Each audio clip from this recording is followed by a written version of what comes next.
couple final questions, Mark and then Lee, and then we'll let the guys get back.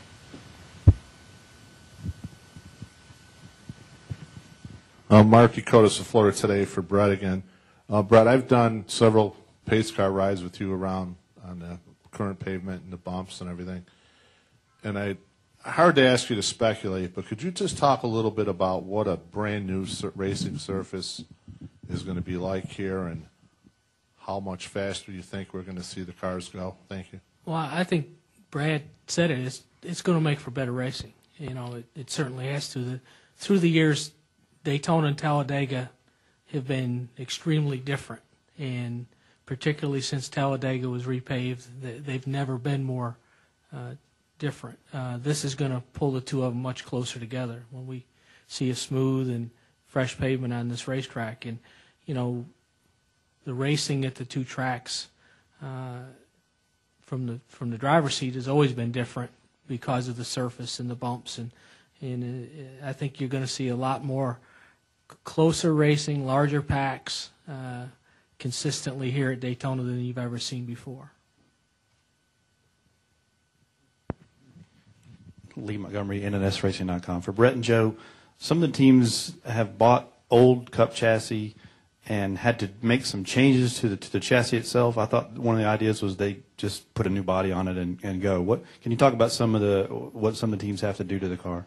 Well, one of the things that's happened in the evolution of the Sprint Cup chassis, which is now really the NASCAR certified chassis, is there have been some updates along the way from the original version of the car to the car that they're racing today. So we want the teams to bring it up to the latest version of update.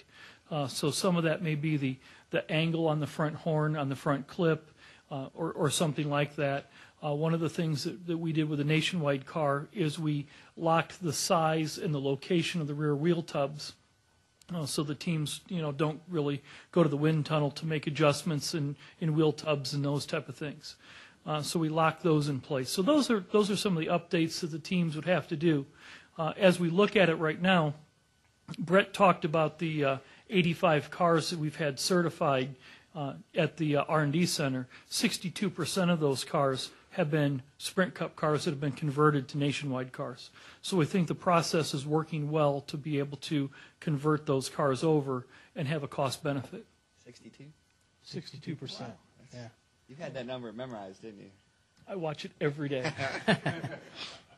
Brett, do you have anything to add to that? Actually, Joe hit it all. I mean, it's the whole process from the beginning was to try to help the series make this conversion with as least amount of heartburn as possible. And it appears that through the certification process we're seeing that take place. You don't need to have a brand new car to come out here and run in the Nationwide Series. Less heartburn for you, maybe.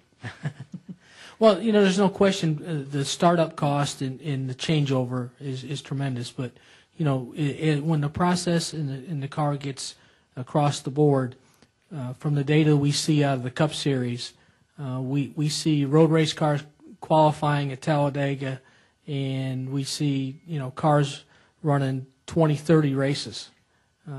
So we know that the car's durable, and we know that it runs across all types of racetracks.